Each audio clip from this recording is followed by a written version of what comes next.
ကြက်ကိုအကောင်လိုက်ဝါပြီးကပြခဲ့တဲ့နက်ကြော်ရဲ့ဂရက်ကတော့တော်တော်လေးကိုနာမည်ကြီးသွားခဲ့ပါတယ်ဒီသတင်းလေးကိုကျွန်တော်ဖတ်ပြပါမယ်အေယာဝတီတိုင်းဖျာပုံမြို့အမှတ်3ရပ်ကွက်နေတိန်ကရိုးရနကနာပွဲတစ်ခုမှာကြက်ရှင်ဝါစားပြီးကပြခဲ့တဲ့နက်ကြော်ကိုအရေးယူသွားမယ်လို့မြန်မာနိုင်ငံ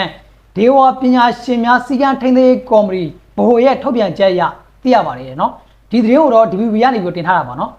အဲ့ဒီနက်ကြော်ကကြက်ရှင်ကိုဝါစားပြီးနက်ကပြခဲ့တဲ့ရုပ်သံဗီဒီယိုဖိုင်ကိုဖေးဖို့အကောင့်ပိုင်ရှင်ကျော်စိုးမိုးအမည်နဲ့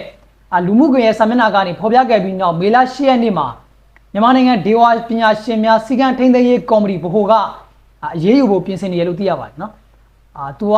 ပြောမယ်ဆိုတော့ဗျာလုံးဝအမှန်ကန်ကိုနှက်ပူးတယ်ပေါ့နော်လုံးဝအမှန်ကန်ကိုပူးလို့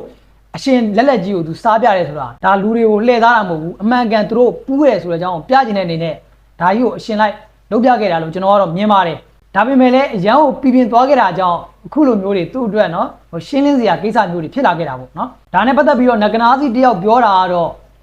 ဘိုးကော်မတီကရေးယူဖို့ထုတ်ပြန်လာတာကြိုးဆိုပါတယ်ဒါကလုံးဝမဖြစ်တဲ့ကိစ္စပါတဲ့နော်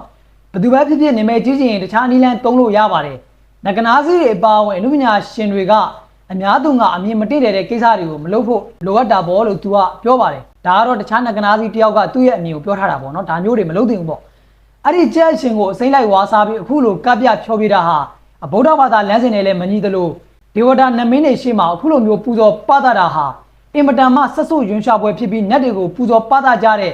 ခုနှစ်ရက်သားသမီးတွေကိုလည်းအထင်မြင်လွဲမားတဲ့အသွင်ကိုဖော်ဆောင်နေတယ်လို့မြန်မာနိုင်ငံဒေဝပညာရှင်များစီကံထိန်းသိမ်းကော်မတီဘဟိုကဆိုပါတယ်ဒီပြဿနာနဲ့ပတ်သက်ပြီးတော့ဒေဝပညာရှင်တယောက်ပြောတာကတော့အရေးယူတင်တာကတော့စံနမူနာအနေနဲ့ပေါ့